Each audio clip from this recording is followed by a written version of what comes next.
Thank you very much for joining us so early in the morning. This is the last day, at least for us, and of our interventions. But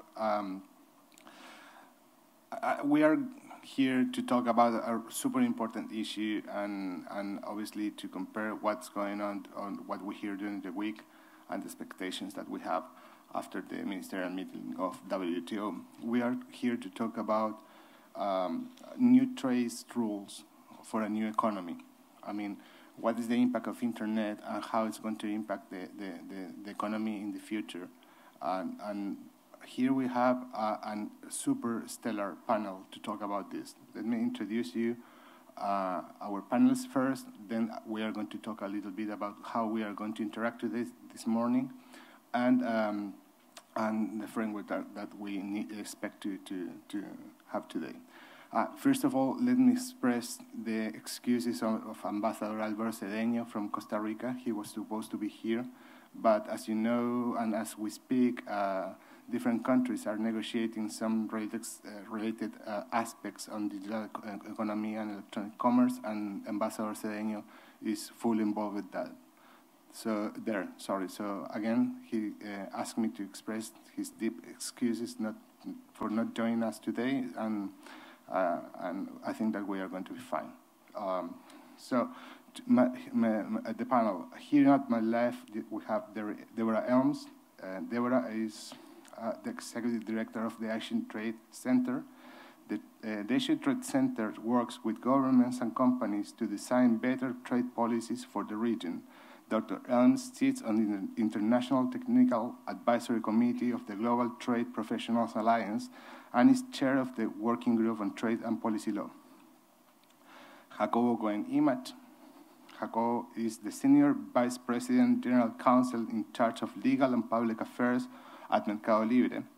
He joined Mercado Libre back in 1999 as its first lawyers, and since then he has been responsible for managing a leading Mercado Libre's global legal team and advising the company's board and management on legal issues, corporate governance matters, and public policy affairs. Maria-Teresa Pisani is the acting chief of Sustainable Trade and Outreach, United Nations Economic Commission for Europe, UNECE. Thank you very much, Maria-Teresa. And we have also David Wheeler. David is the head of global trade policy at Google, based in Washington, D.C. Prior to joining Google, he was a partner at Wilmer Hale, where he advised technology and other clients regarding market access barrier, WTO disputes, and trade policy issues. So thank you very much, David, also for joining us. So let me see. Well, we are going to have a first round of intervention from our panelists just to address the issues that we are supposed to talk this morning, which is new trade and how these new trade rules are impacting or are going to have an impact on commerce. So it is not new that internet is quite disrupting in terms of how many new business models that we are bringing, how the platforms are super active and filling the gaps that we see in terms of offer and demands, and how they cover these gaps with technology solutions where are enhancing and allowing people, and especially small and medium-sized enterprises, to intervene on trade and electronic commerce. So, but these new rules obviously affect how things are shaping nowadays, and what are the current trade rules that we observe not only on WTO, but perhaps on bilateral regional trade agreements. So we have selected some questions for our panelists just to introduce the issue. I ask you to make your remarks between 8 or 10 minutes if you want, if you can. Let me start with you, Debbie. The first question that I have for you is, like, since we are facing a new era on trade, can you describe how current trade rules fits or not the needs of globally or regionally competitive firms? So this is a great question, and I get this a lot from companies who say, well, you know, it's actually not that difficult for me to operate, especially in Asia, in e-commerce or digital services spaces, because there really aren't any rules, and I can do sort of whatever I want, and the first customer that I have can be overseas or whatever, and so what is the problem? I don't really even see the challenge. And I think that in some respects is true. So in some respects, yes, a company can be the micro multinational that we talk about all the time, and we say this is triumphant, this is how SMEs are going to grow and flourish, and this is fantastic. On the other hand, we also underestimate the challenges, especially that small companies face, in dealing with the current trade rules that are not favorable to SMEs and that are especially not favorable to e-commerce players and to digital service providers in this sort of brave new world that we have. And so let me just give you some examples. Mine are mostly from Asia, since that's where I've been for the last 14 years. Of the challenges that firms have, especially smaller firms have. So if you think about an e-commerce player trying to ship things that are small size, small value, they hit customs all the time. They have problems understanding tariff schedules. They have problems trying to use existing trade agreements because they tend to be either bilateral or they tend to be too small. They don't understand why they suddenly get things rejected. We have no consumer protection offline, so we have no online consumer protection rules. We have no policies on returns. And if you are a firm, returns end up being a major problem, so your goods get stuck, or you have to pay customs and duties and taxes often on return goods. This is a major disaster. If you're a small firm, you can go bankrupt on returns. So we have a lot of problems in the e-commerce goods space for small companies. In the services space, a lot of SMEs, especially our service providers, they can provide some of those services, but at any point, a government could say, you can't provide those services because you're not locally, you don't have a local presence in order to provide those services, or you need to have local registration, or you need to have local qualification to provide those services. And again, if you're an SME, that's the end of your business model, right? If I have to be physically present in your country to provide those services with local qualifications and whatever, that's the end of my business model. So we have this brave new world out there, but if I have to be exactly like an offline services provider to provide local services, then I'm in trouble. And if we look at especially existing Mode 1 commitments, many of the countries in Asia didn't do a very good job on Mode 1 commitments, so legally don't have to provide access to overseas providers of Mode 1 services. This is a problem. If we look at the data issues around data or information flows, increasingly, especially in Asia, we have governments who are saying, we're not so thrilled about the movement of information, or we're not so excited about where that data can be housed, where that information can be housed. We want you to keep it local. And local housing of data is a real challenge for SMEs because it drives up their costs, it drives up their competitiveness issues, it's a real challenge for them. And a final thing that is a real hassle for SMEs especially is on payments. So right now we have a variety of challenges around payments that really stifles the ability of SMEs to operate in an e-commerce space. So they may say, I found this fantastic customer, I'm really excited to get it to them, but actually getting paid for the goods or services that they've just sold can be a nightmare. And it can be so bad that in the end, the sale doesn't happen, or it costs way more than you expect. Especially for small companies in Asia, they're often selling very small items or with thin profit margins. And so if you add on a fee, or an expensive fee, or a wire transfer fee, or whatever that ends up being high, that's the end of your profit, right? So even if you have the method that you can use, sometimes the fees attached to those methods are so high as to wipe out all of your profit margins. And getting those payment systems opened is a real hassle because many of the governments, especially in Asia, are very enthusiastic about setting up national payment gateways. But national payment gateways come with extra fees attached to them. Then everyone has to be on that national payment gateway platform, which also has like incumbents that tend to charge a lot of money for those. And this is a real, like a hair-pulling nightmare for an SME. So what started as this great promise of being able to be that micro multinational, to sell your first customer could be anywhere, suddenly turns into an absolute headache, and you as the small company that's trying to sell something ends up finding all sorts of barriers and obstacles that keeps you from actually living up to that promise. And our trade rules that we have at the moment don't fit those challenges very well because our tariff reductions tend to be uneven. Our services commitments tend to be very woeful. Our provisions on data are a disaster so far, so hopefully we get something done at the WTO level especially. And our payment systems, partly because we run into the obstacles around financial services, and everybody's defensive, at least in Asia, on financial services flows. This is a challenge. So when you're a small company and you run into all of those at once, that wonderful, brave new world tends to sort of collapse relatively quickly. And it's a rare company that manages to navigate their way through all of those challenges and be successful at the end.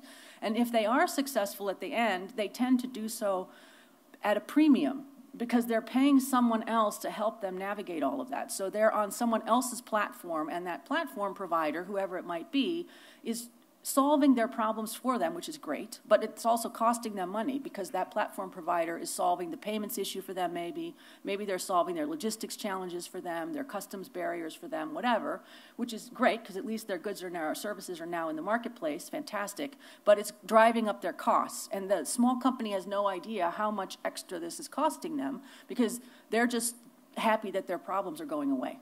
So even when we can manage to work around some of these challenges, the costs are too high for these SMEs. And the costs end up being delivered on to the consumers, and so then we have to have wealthier consumers in order to buy the goods and services that our SMEs are selling.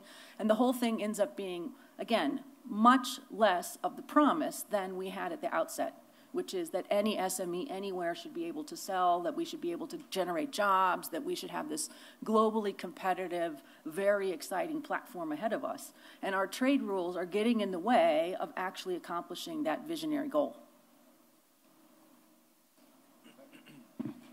Thank you.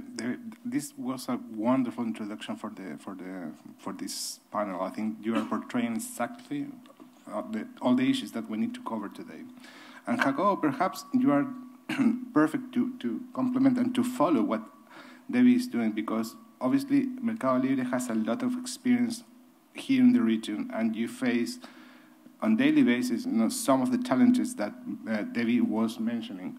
So perhaps the question that follows to that is, which is the role of e-commerce, since Mercado Libre is a platform that relates mostly with e-commerce, but also with a lot of fintech and payment methods that you are experiencing and expanding the platform today. So what is the role of e-commerce in democratizing commerce? How can legal frameworks, especially here in the region, encompass this objective? Thank you, Gonzalo. Not sure if everybody is...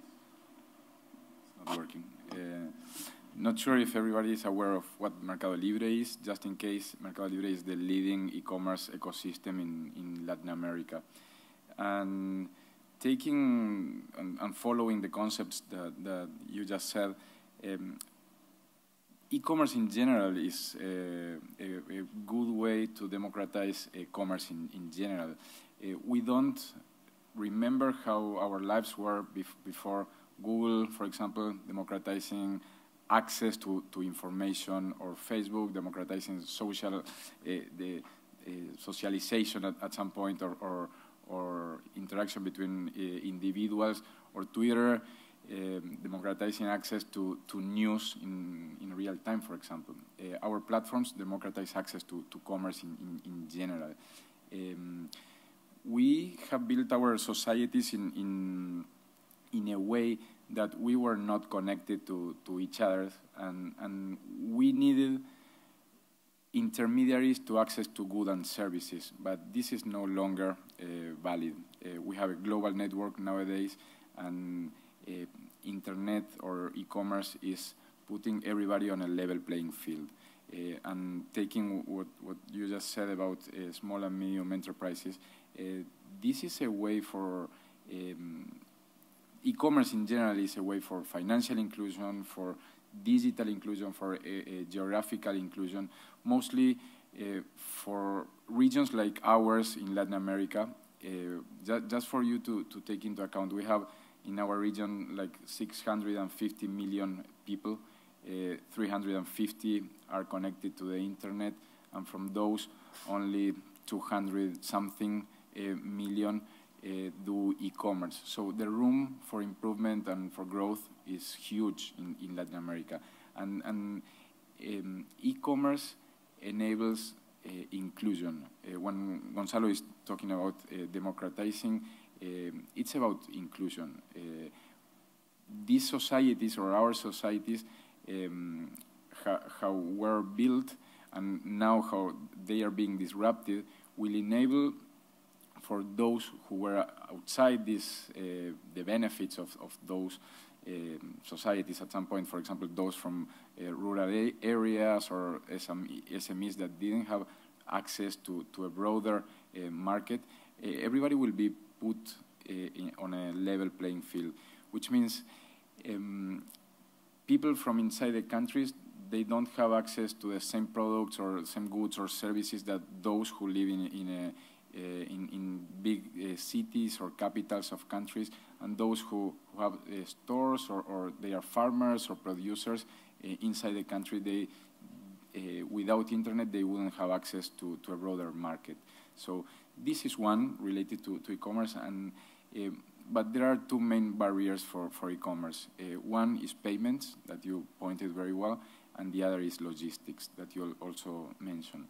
In terms of payment, in this region, we are behind maybe the most advanced countries, but we still have monopolies in our region that control financial services. And in a region where you have a huge population with no access to bank accounts, no access to credit card, fintech services appear as the only way for financial inclusion.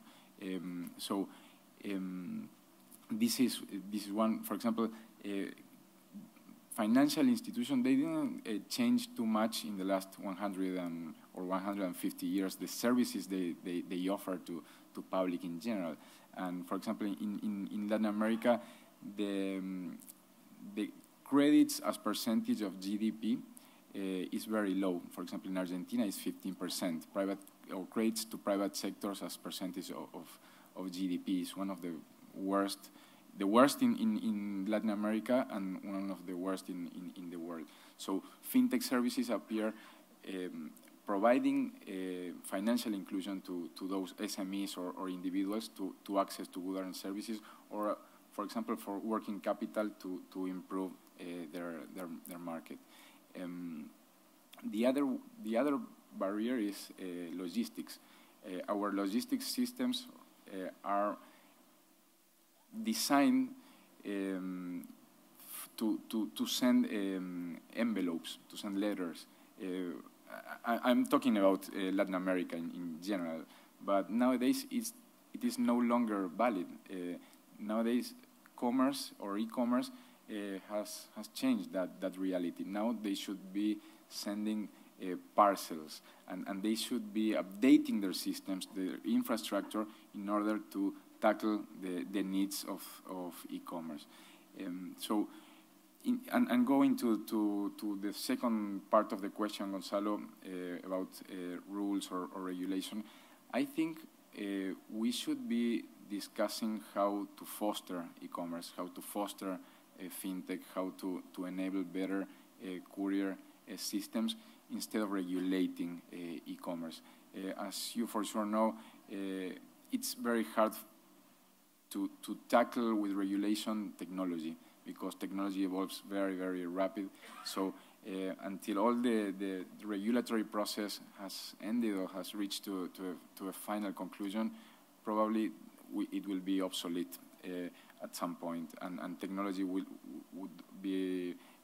evolve in a faster pace. So if we are going to regulate, at least we should be thinking of flexible legal frameworks that establish principles in general and not specific situations. And those principles should be, again, flexible and thinking on how to foster industry, how to foster local content, local creation, how to foster startups, innovation, and not trying to tackle specific situation in any given moment, because we will be messing up if we are doing so.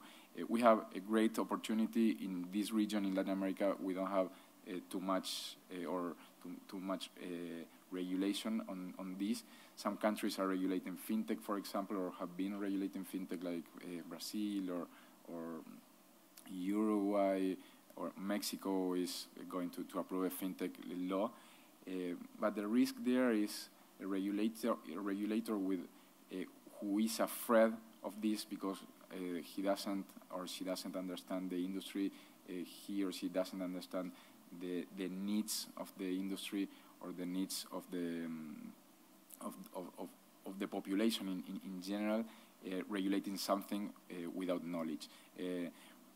I'm concerned that many times when I talk to policymakers, they just see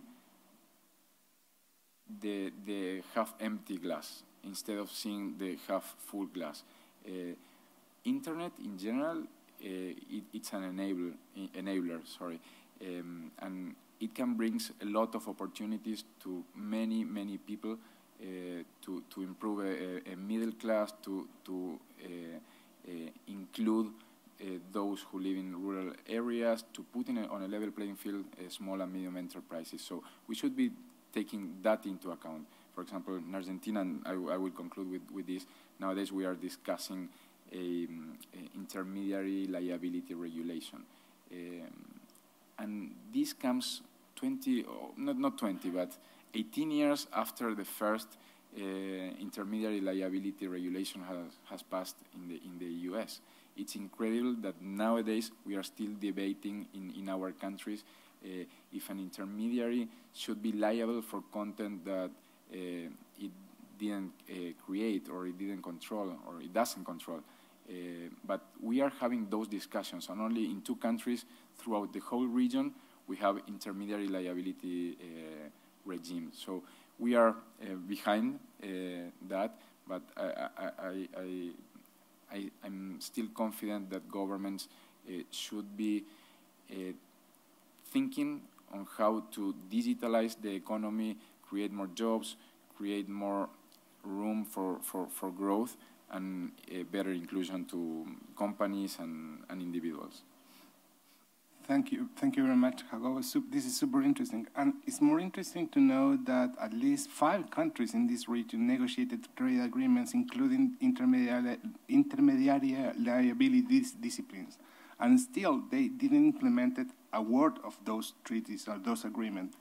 And the areas that you are pointing out are super interesting, not only from a regulatory point of view, because at the end, the Bill of Law or the laws that we are facing or seeing on each country is just the conclusion of rules that perhaps we can see at the multilateral level, and the disciplines that nowadays some countries are including on trade agreements. And we are going to cover that the area later, I think, and I hope, in this panel. So thank you very much. And talking about the international experience and organizations that are providing information about what's going on, and some of the issues that Jacobo was mentioning and Debbie was portraying at the beginning of this panel. So Maria-Teresa, the United Nations Regional Commission on Trade Facilitation and Paperless Trade issued a report in 2016 addressing some of these issues. Particularly, they expressed that the key role of electronic data exchange for internet-driven inclusive trade, sorry, was a long introduction, but it's important, was a relevant and a crucial element here in this equation. So can you explain us and illustrate us a little bit more about the findings of that report, and how do you see that those findings are related with the issues that we are discussing here? Thank you. Thank you very much. Actually, what we heard over the last few days is that, e-trade is a key driver for competitiveness, innovation, growth. That is the future of trade. According to McKinsey, the electronic exchange of data, information, documents value more than $3 trillion US dollars, which is more than the value of traditional trade in goods. So certainly e-trade, is the future. However, I mean, there are a lot of problems and challenges, particularly in developing countries and for SMEs to do e-trade. And this is related to the fact that there are still high transaction costs for these countries and for SMEs related to the uncertainty and the fact that, I mean, as supply chains are more and more global, buyers and sellers are based in different jurisdictions. And businesses, I mean, don't talk the same language. They are, you know, asked to exchange information, documents, according to procedures, rules that are different in different countries. So the 5 United Nations Regional Commission since 2015 are issuing a global report that measures how countries are performing in terms of trade facilitation, in terms of you know, working towards the harmonization of the rules, of the procedures, of the regulations for the facilitation of exchanges. What we had, you know, the WTO has adopted a trade facilitation agreement, which has entered into force in February this year.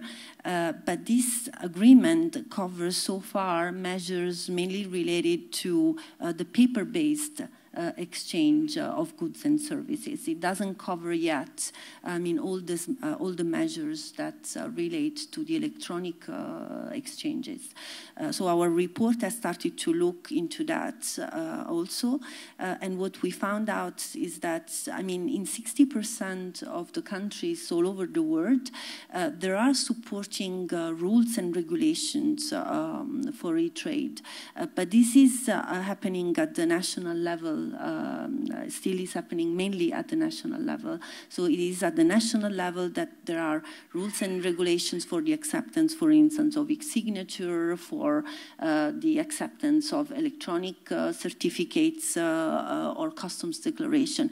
When it comes to cross-border trade, it is less than 30% of the countries that have rules and regulations that accept, for instance, e-signatures or e-certificates for trade with other countries. And when it comes to the exchange of documents like certificate of origins or sanitary and phytosanitary certificates that are key for trade in agriculture is even less. It's less than 15%. So certainly there is a need for countries to work together to adopt common procedures and common rules and common forms to standardize, you know, this exchange of documents and certificates. There is wide scope for that. And what we believe is that, you know, business sector needs to be in the picture, needs to come in the picture when, you know, countries sit at the table and work on the harmonization and the standardization of these rules and procedures. I mean, the solutions are for the business sector, so, I mean, the business sector needs to be part of the discussion when it comes to shape the rules and the procedures. Yeah. Thank you. Well, that's super interesting. I agree. I mean, the standardization is essential in these efforts, and you're adding a lot of valuable information about how to address this issue. So, and it's related with my next question to David, because all we have here from Debbie, Jacobo, Maria-Teresa is related with trade facilitation and the direction that we need to take. And we have here many things going on in the region. Actually, while I'm talking here, people is negotiating some positions on electronic commerce. So my question to you is, what, in your opinion, what are the core elements that we need to include in trade agreements to promote this trade and to facilitate this trade, David? Thanks, Gonzalo. So this is a super important and timely question, and actually I think is kind of the natural next question culminate a lot of the discussions this week, and why I think kind of the topic of this panel is good. You know, we've heard a lot over the past 2 or 3 days about both the incredible power and opportunities from the internet for trade, and you know, the inclusiveness story and the new opportunities for SMEs and so on and so forth, some of which have been talked about on the panel. And we've also heard a lot about the challenges, and you know, as Jacobo mentioned, you know, within Latin America, right, about half of the population doesn't even have access to the internet. So there are these digital divide kind of issues, which are also super important. And so I think the question for us and for the, you know, those engaged in the policy world is, and the trade policy world is, how can our kind of trade architecture, our trade agreements and policy help both seize those opportunities and address those challenges. And there's a lot of work to be done to kind of scope that out. And so I want to talk about kind of three pillars to kind of pull out some of the threads from the conversations earlier this week about sort of what exactly is the power of the internet and digital for trade. What are kind of those 3 core elements, and then sort of what the trade policy corollary could be for each of those. And I'll just give like 1 or 2 examples of each. And those 3 pillars really are around information, around platforms, and around computing power. And I'll say a couple of minutes on each. And then there are basically at least two kind of core enabling factors without which you can't get any of those benefits. And I'll say a word on those 2 elements at the end. So first, information. I think Jacobo mentioned this as well in his remarks, sort of the power of information that the internet has unleashed. And we often think about that in kind of socioeconomic terms and just kind of wow terms, like, you know, and this is almost a little mundane at this point. But when you think for a second that anyone with a phone in their hand in anywhere in the world has pretty much the same access to information as you know, a head of state or a minister, that's a powerful thing. And we tend to take technological advances for granted pretty quickly. You know, that's like, wow, amazing on day 1, and then day 3 you're like, oh, you know, of course it works this way. So just that kind of basic fact and availability of information is such a sea change. But beyond kind of the coolness factor and the general usefulness factor, it has tremendous trade power. And we've talked a lot about that this week, and whether it be small businesses, small enterprises, larger enterprises from all different parts of the world being able to understand markets a lot better and have the same access to information about markets really unleashes the power of trade and makes trade much more inclusive by eliminating a lot of the information asymmetries, which was kind of a classic barrier to trade. And so I think, you know, one very fundamental trade rule corollary to this is thinking about information as something that we should protect in trade. That the availability of information, access to information, is something that our trade agreements and trade framework should be encouraging, and having sort of a very strong bias and default of openness with respect to information. So that would be kind of my bucket 1. For each of these pillars, there's a lot more to be said, but I just want to kind of give an example. The second is platforms.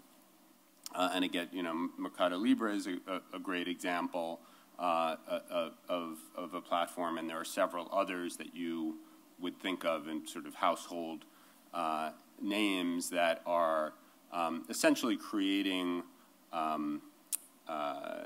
either creating new markets or greatly facilitating markets that existed before by allowing buyers and sellers to connect directly without kind of a middleman directly mediating that transaction.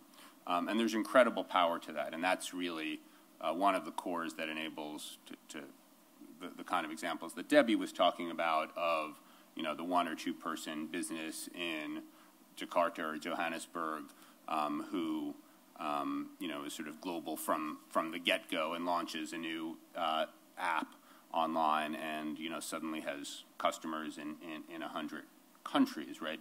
That global scale and reach and ability to directly connect with the customer and have interactions and so forth is enabled by platforms. There are also, it's worth mentioning, thousands and thousands of much smaller platforms and services that are essentially doing that and creating markets. One example is a business from Vietnam called Trip.me, which is connecting travelers and tour guides in local countries. So you don't, when someone says platform and they think of, as I said, these big mega platforms, but there are lots of kind of smaller specialized platforms, and that's kind of a core part of the internet experience and the internet trade experience. So, what's the kind of trade framework to encourage this kind of platform economy? I'll just give 2 very quick examples. One relates to what Debbie was talking about, which is, if you lose the benefit of the platform and that kind of platform-enabled trade if you say, hey, anyone on that platform who happens to have a customer or user in country X, country Y, has to then, establish a local office in that country or, go through complicated registration procedures. There may be sometimes in regulated industries where you need that kind of registration, but in the vast majority of sectors you don't. And so imposing that kind of framework kind of immediately takes away the power of the trade power of the platform. And then the second, it relates to what Jacobo said, and relating to sort of how you deal with responsibilities for speech and other things that are happening on platforms, and making sure that platforms are incentivized to do the right thing when bad behavior is brought to their attention, but also enabling all that kind of third-party activity to happen at scale. The third piece is computing power, the third and kind of last pillar. And all this information is great. All the platforms are great in kind of extending reach.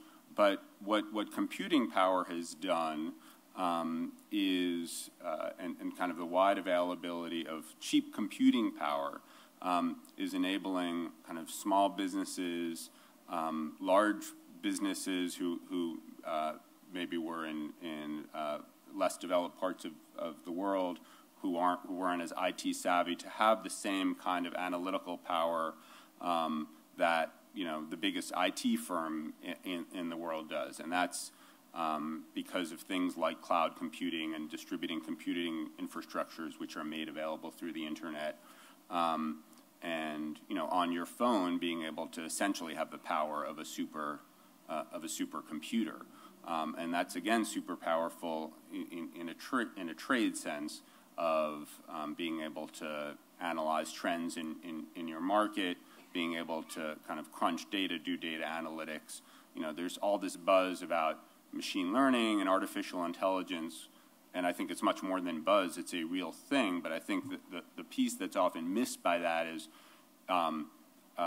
those are tools that are being made actually available to everyone. So it's not just kind of 3 companies that will be able to have the power of artificial intelligence and machine learning. Those through cloud computing are being made available widely. And so there, kind of the trade corollary are things that we're more used to talking about in the trade world, things like the Information Technology Agreement and setting default of open market access and low or zero duties on kind of the core infrastructure, so that you can now have a phone in India, a high-powered phone in India. Consumers can get that for under $50.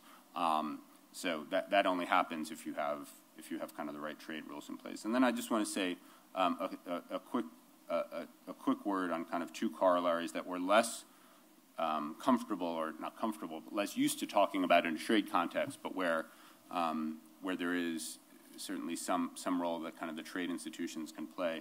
The first is connectivity, right? So everything that I've talked about before is only relevant if you have access to the internet and affordable access to the internet. And you know, there's a lot of talk about the digital divide, and that's a real thing. And I encourage those in the trade community who tend to kind of just think about kind of the pure liberalization side of issues to think a little more holistically sometimes. And that is an issue that needs to be addressed for lots of reasons beyond trade to meet the UN Sustainable Development Goals and fundamental kind of human rights, actually. So that's an issue that a lot of the work there resides outside of the trade world, but trade rules can help facilitate it through things like the telecom reference paper, which the WTO already adopted, but there's kind of more work that can be done in there.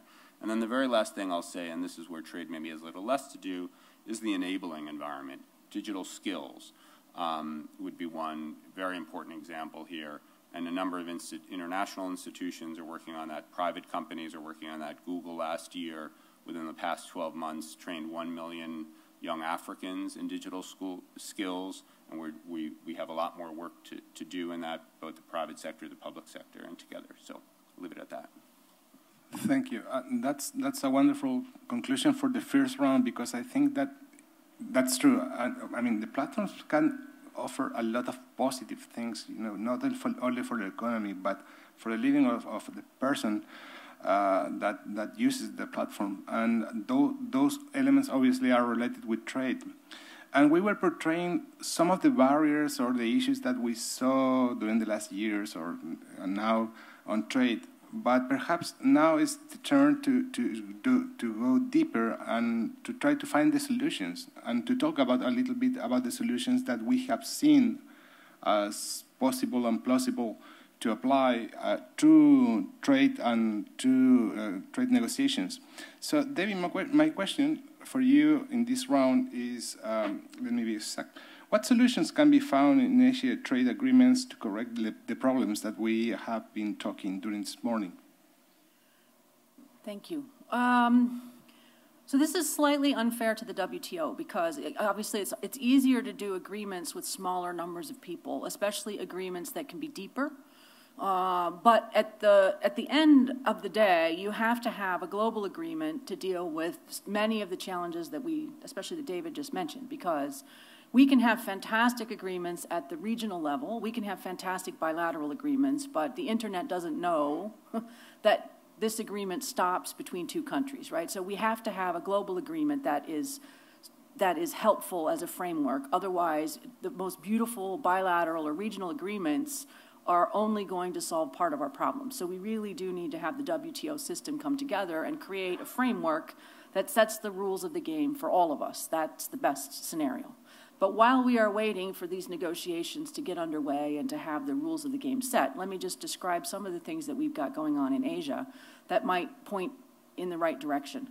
So we have two mega regionals in Asia. One is very high standards and very helpful in solving many of the problems that I mentioned at the outset. One is less ambitious, but will solve some of the problems.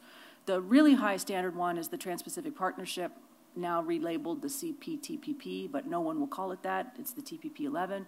So let me just describe why the TPP is so advanced. And it's not just the digital rules, which are fantastic in the TPP. The chapter actually on digital in the TPP does two things, largely two things, and they're important things, but there's other stuff in the TPP scattered across the 594 pages of the TPP text that also is relevant for small companies and relevant for large companies as well.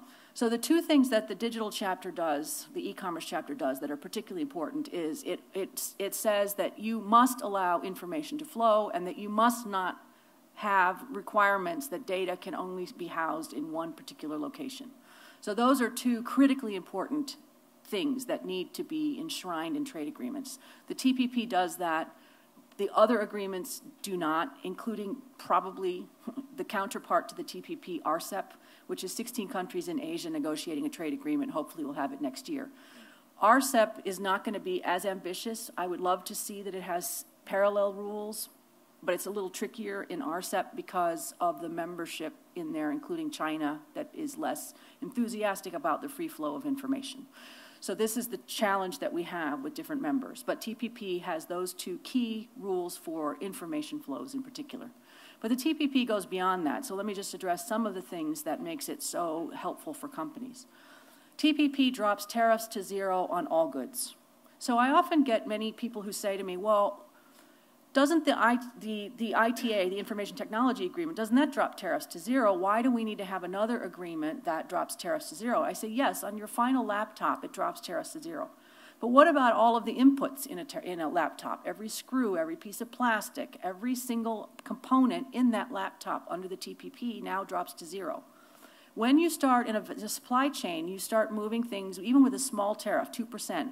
You move it back and forth across borders in a complicated supply chain, suddenly the final embedded tariff in something like a laptop is very, very high.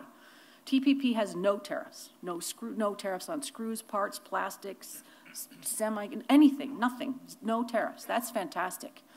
And the rules of origin apply to all 11. So when you manufacture something, it's the rules that apply to all 11. So if you're a small company especially and you make this item, you can ship it to all 11 countries without any changes, with potentially no paperwork required, because there's no certificate of origin needed in a TPP. You could be self-certified.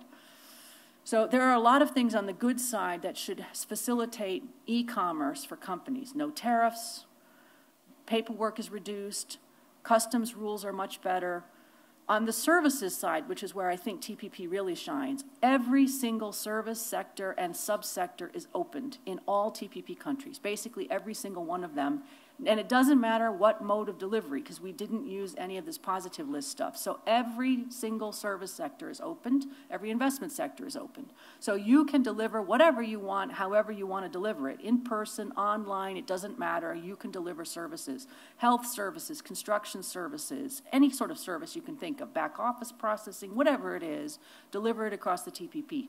That is an amazing thing that I would love to see elsewhere, because again, in the new world that we are about to enter, a lot of what is going to be moving is services, and those services need to be able to be delivered however they need to be able to be delivered, without worrying about the technology behind them. And that's what the beauty of the TPP is to me, is that it's not attached to any particular technology. You deliver the service however the future delivers a service, go for it.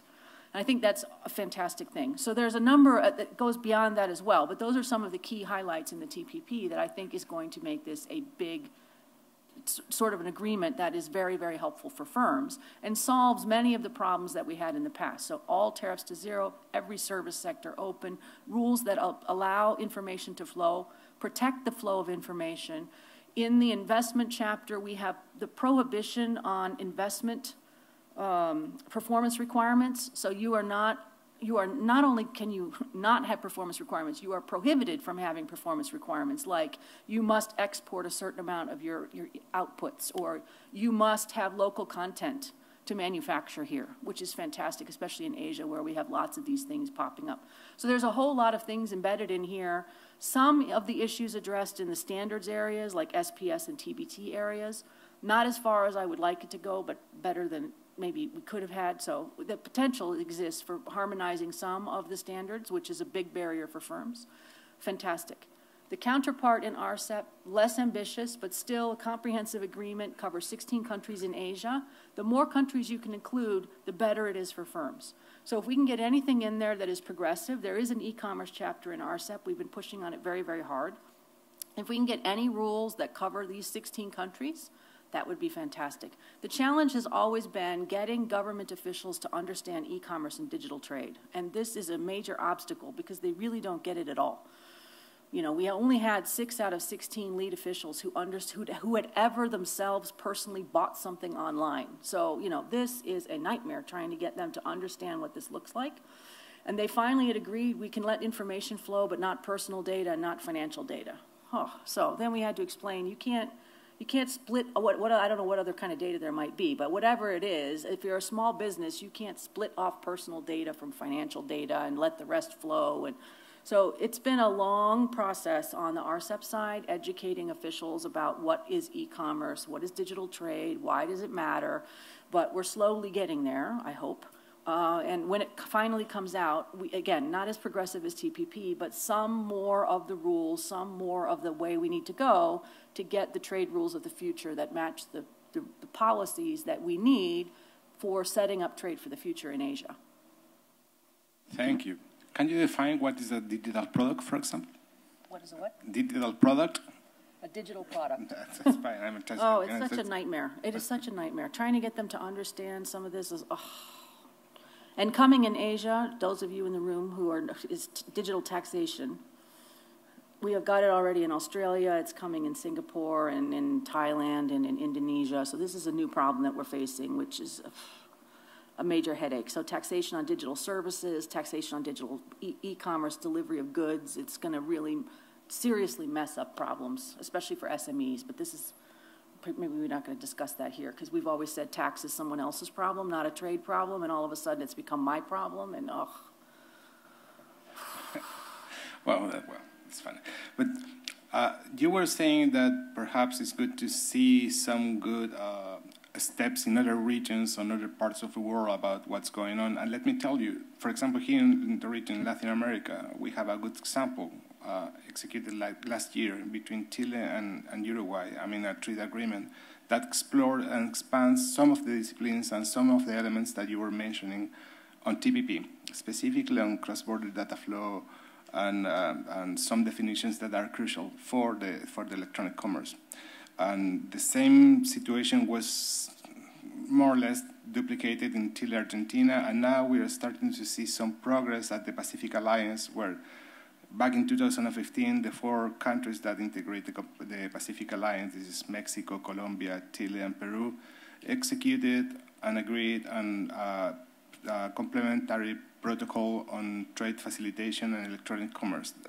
So far, it was not put in place, but we know that when they invited observers, countries like to the Pacific Alliance, like Australia, New Zealand, Singapore, and Canada, that was the text that was on the table as the proposal from the 4 countries of the Pacific Alliance. So as you can see, there are some elements that lead us to think that things are starting to move here too. So in such regards, my question goes to Jacobo. Based on your experience in the region, how do you think, what are your thoughts about this kind of bilateral or multilateral regional agreements enhance and are useful for the electronic commerce here in the region, but perhaps globally? Thanks, Gonzalo.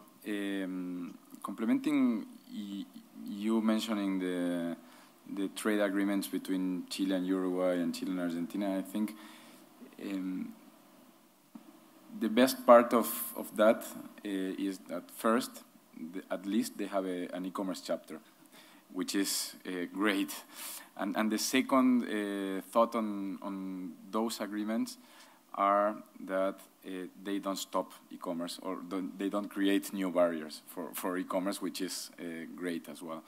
In general terms, those agreements cover, I think, the basics, and they just establish some sort of guidelines to cooperate on consumer protection, on digitalization of small and medium enterprises, cyber security, and free flow of data. And another good issue is that they also establish some rules for not obliging companies to be located at the country where they want to do business.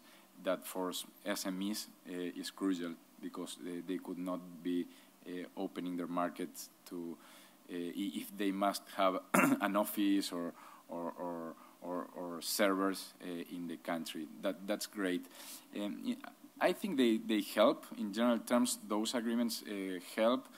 But I will go back to my first point, which is they will help if they don't try to tackle specific situation or specific regulation about e-commerce. They should be focusing on developing this, on fostering e-commerce and creating the environment for new Googles, for new Mercado Libres, for new Alibabas, for new Facebooks to grow, to try to find, and when I'm speaking about this, I'm thinking about our region.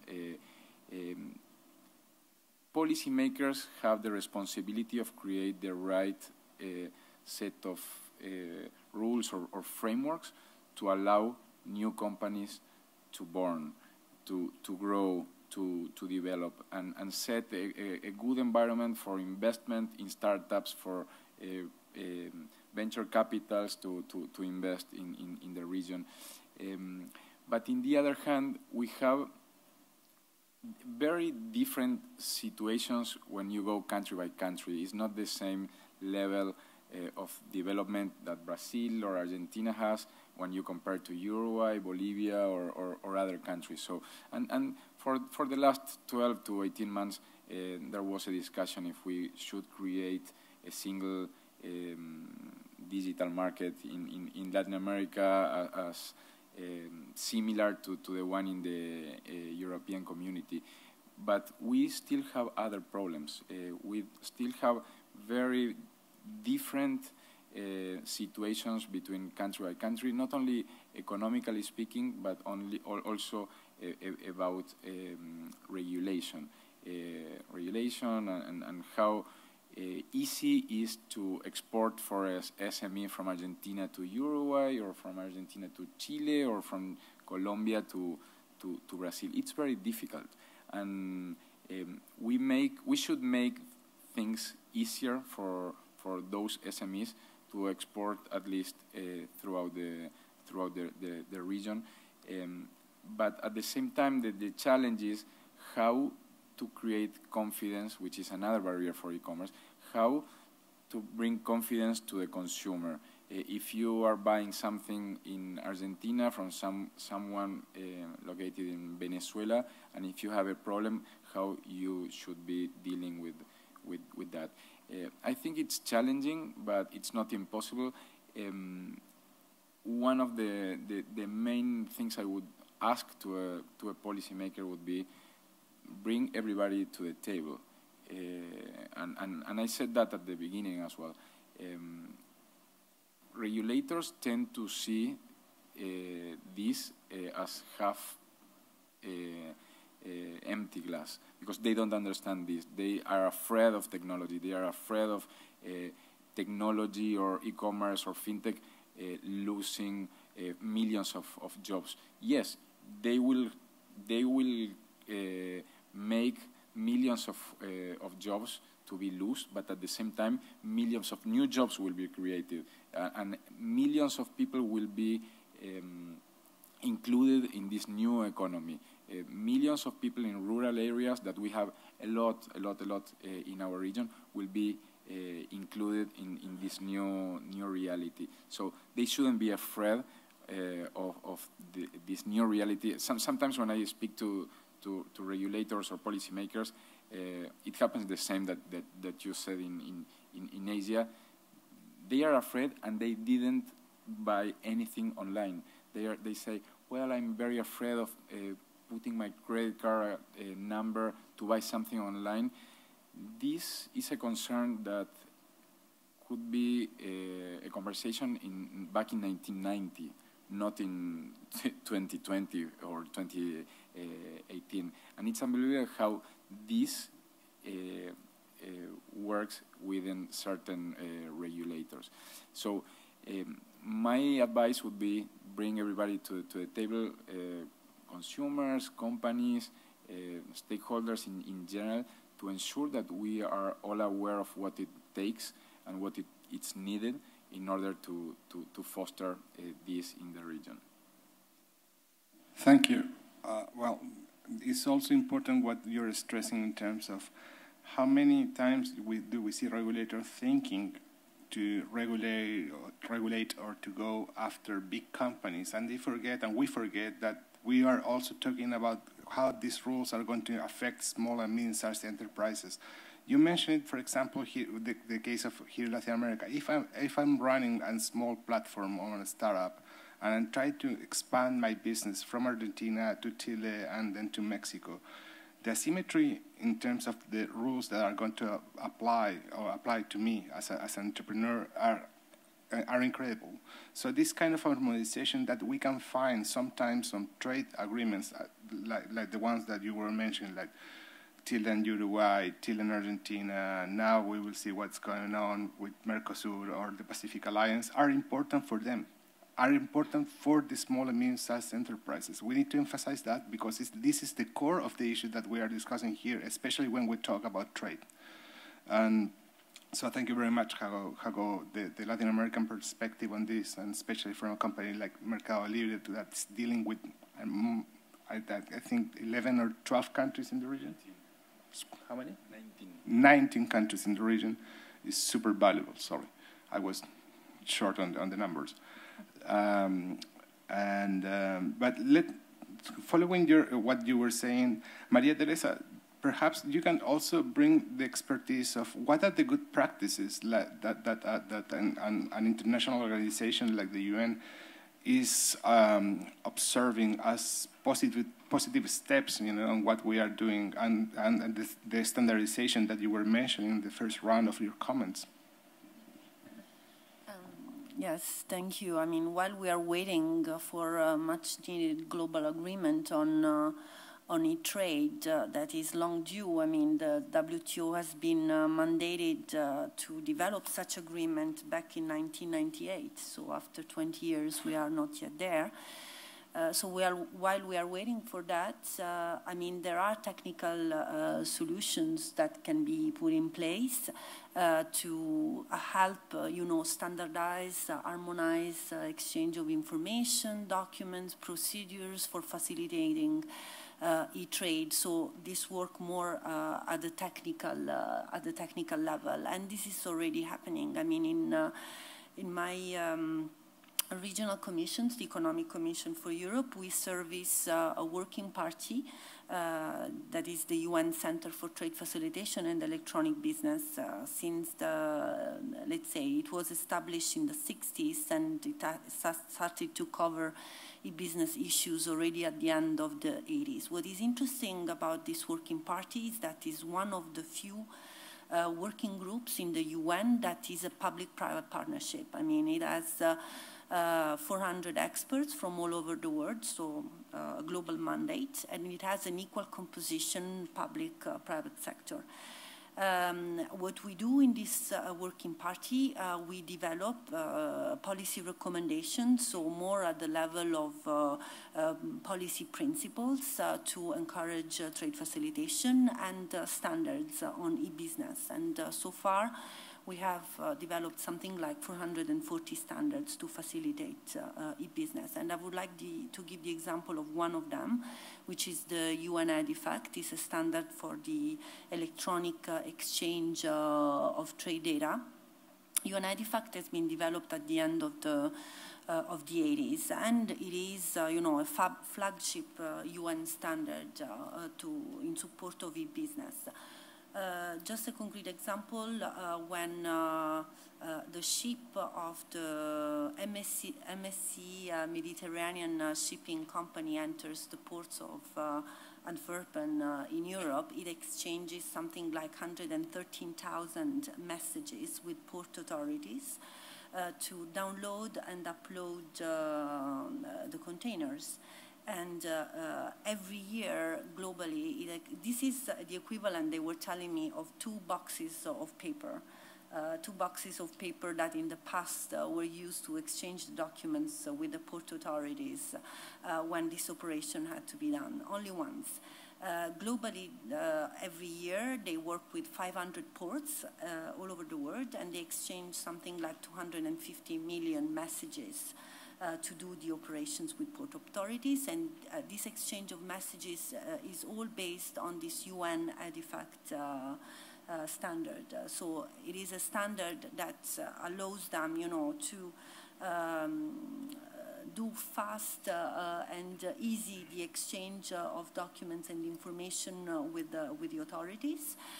It allows them to save time. It saves also trees for our forests because, I mean, no paper documents thanks to this standard exchanged anymore.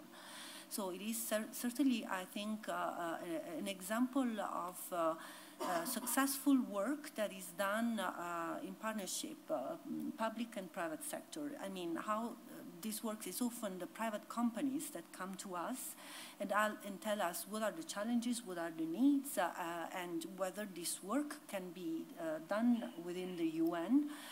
Following a due process to make sure, you know, that this is not the standard of one company, but is the standard that is discussed with a wide global representation, including as much as possible also small standard setting bodies or small companies, which is more difficult to get on board, and to make sure, you know, that governments oversight the whole process.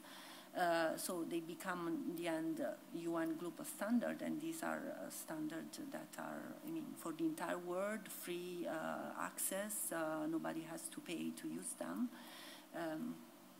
So, I mean, it is something that can be done, it works, and it can be done bringing at the table all the actors, and especially the private sector, that is the one that will have to use it, you know. I mean, it has to be done for the private sector to have something impactful and useful.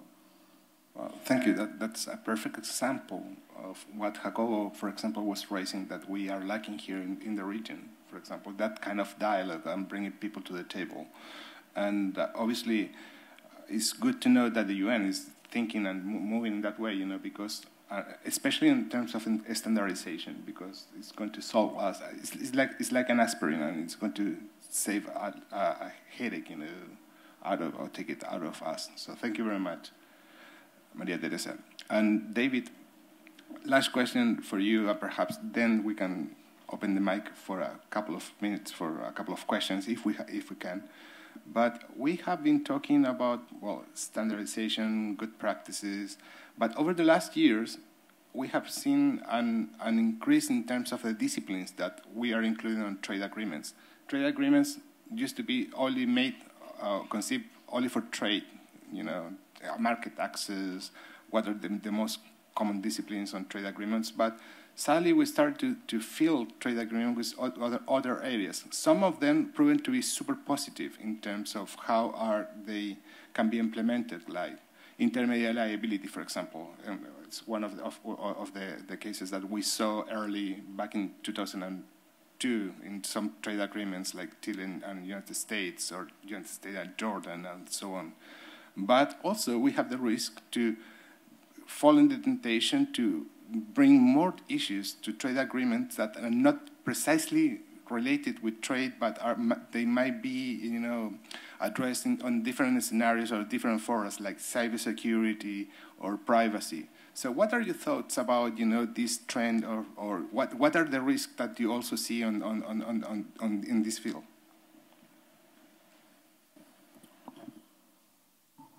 Well, yes, that's an interesting question, and maybe I'll partly challenge the premise of it, and then give you my reactions. I think you know, some of the issues that you're talking about, we think of as, oh, these are suddenly we are bringing more sensitive issues into trade agreements that we haven't dealt with in the past. But trade agreements have always touched on sensitive issues, and there are ways that the trade regime has been developed to deal with those sensitive issues. And so, for instance, you know, when we talk about information, one of the big issues that that get raised is related to privacy and security and so forth. But you know, for 70 years in the GATT system, we've been dealing with the question of, you know, you have a default requirement not to impose quotas, other barriers on the trade in goods, and of course, you know, you have food safety issues, you have physical safety issues, all kinds of things that people try to trade that governments have good reason to set special regimes around.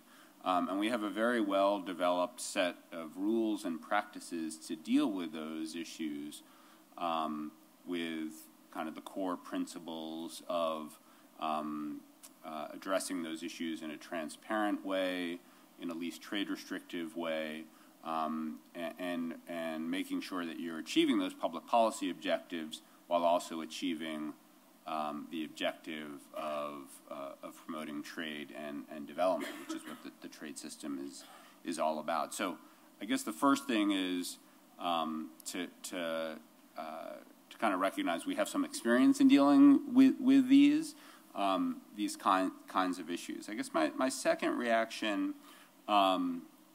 is it's super important to have a really fact-based and careful discussion about these issues, because these are, and I get why people have sometimes strong reactions to all different kinds of issues being brought into trade, and I think the question is understanding what are really kind of the core underlying objectives and interests. And so the issue of privacy, I think it is often miscommunicated that the intention of dealing with information in trade agreements is to somehow make it impossible or hard for governments to regulate on, you know, for privacy and for data protection. And I think that's, look, I can't speak for everyone who's involved in the internet trade issues, but I think for the majority, that's not the objective, and I think it would be, you know, trade agreements ought not to be doing that.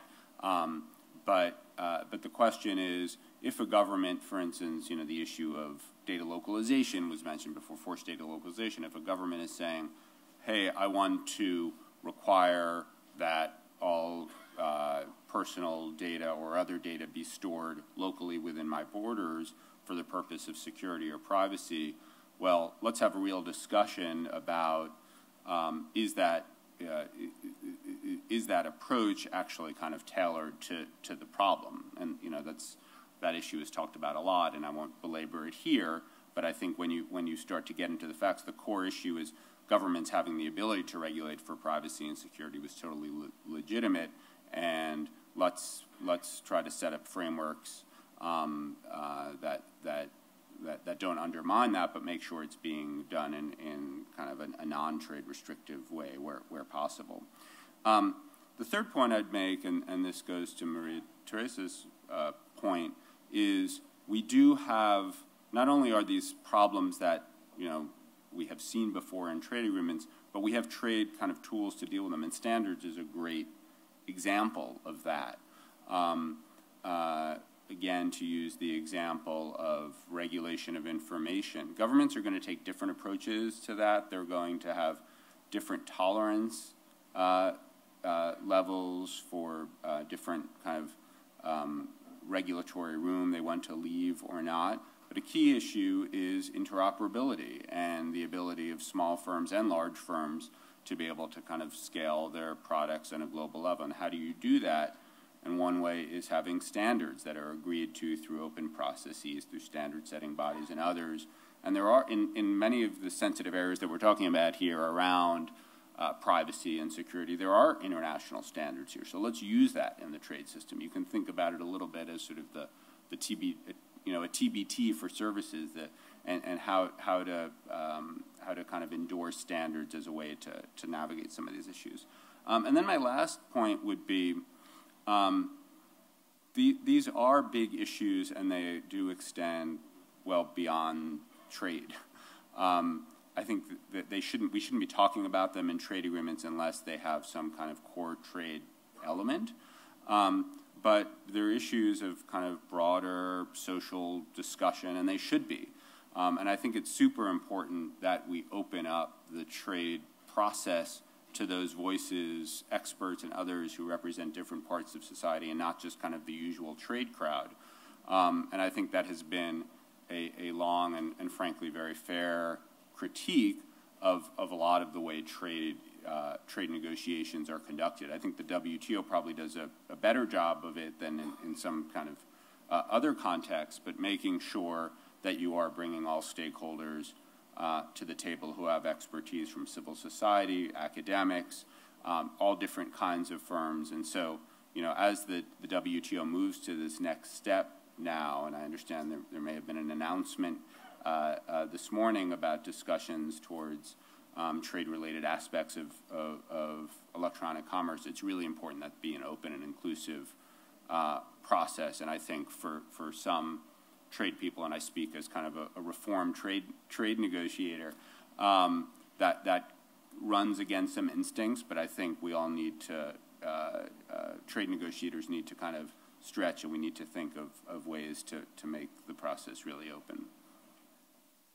Thank you, David. That's important. And this, I mean, when we talk about bringing people to the table and having multi-stakeholder approaches and what the importance of having this and continue these dialogues, comes to my mind what happened with Internet back in 2001 when we started to talk about Internet governance and how ITU was opening a process that later on years after that, was giving born to the Internet Governance Forum and different kind of spaces where civil society, technical community, governments, and the private sector are seated at the table discussing about these issues. And I don't see why not we are not supposed to do the same with trade elements, especially considering that most of the things that you were mentioning, or that all the panelists were mentioning, are included in trade negotiations, where there are sensitive aspects that perhaps might be addressed in a different fora, or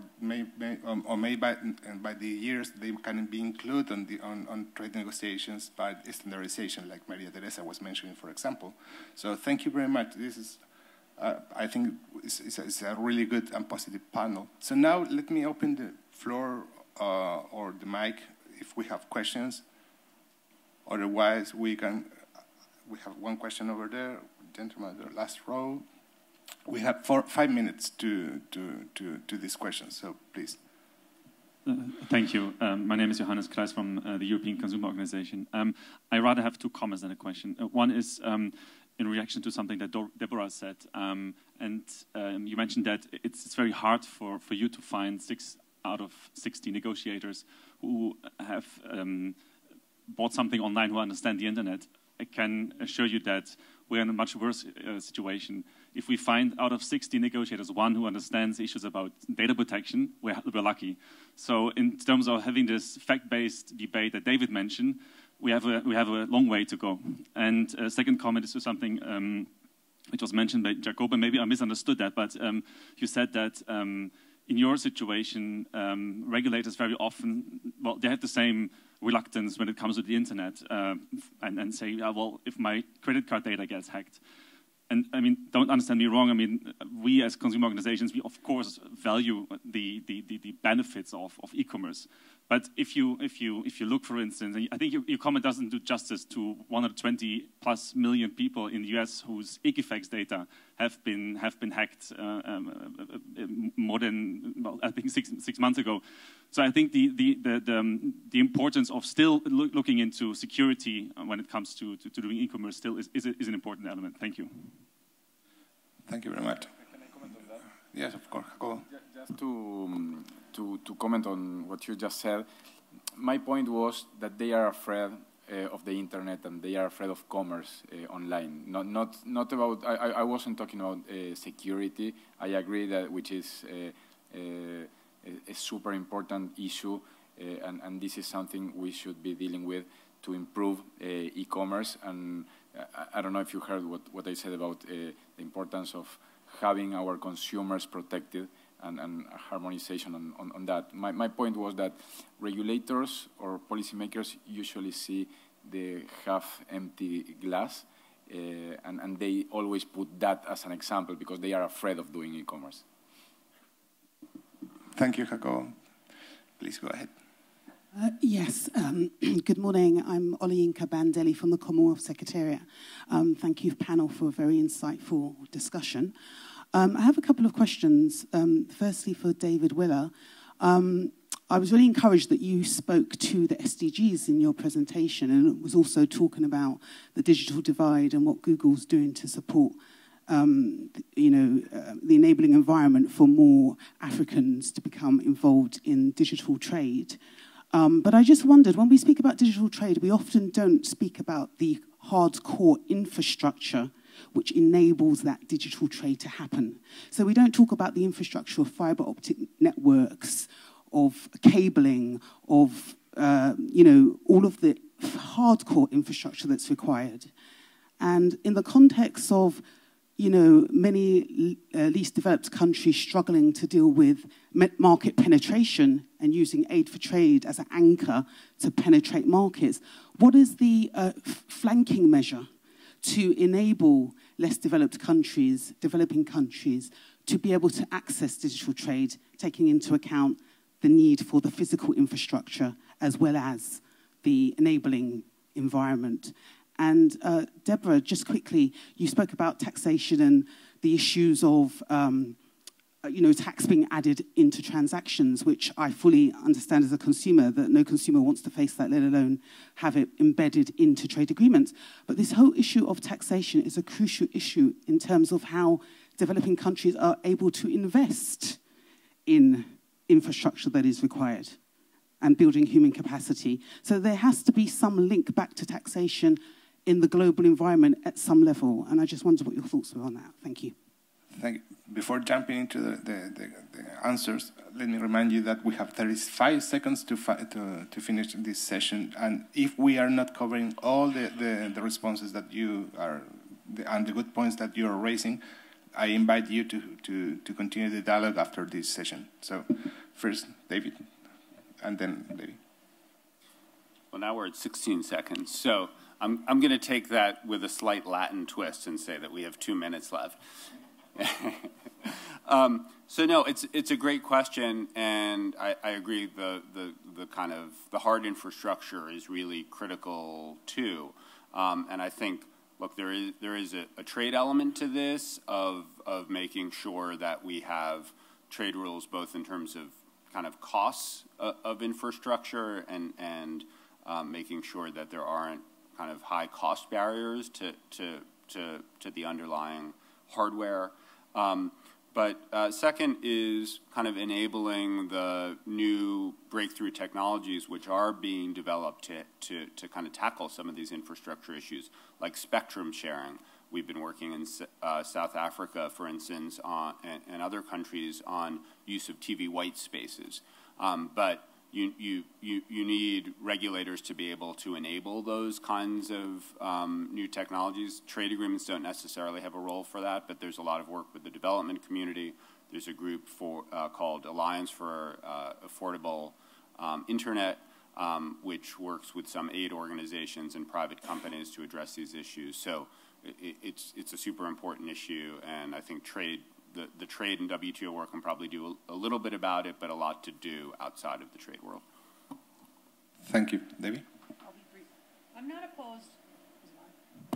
not opposed to taxation as in principle. I mean, obviously, as a consumer, I prefer not to be taxed. But what I am opposed to is poorly thought out taxation policies that are being rolled out right now in Asia towards digital services, especially, and e-commerce goods. And what I see as I look at the policies in my region are really badly thought out policies that are going to hit disproportionately some companies and some services or some providers and not others, that will be incredibly expensive for governments to actually administer, that will lead to uneven tax burdens, and that will not generate the kind of revenue that governments think that they're going to generate, that will actually, for example, in the case of Singapore wants to tax digital services now.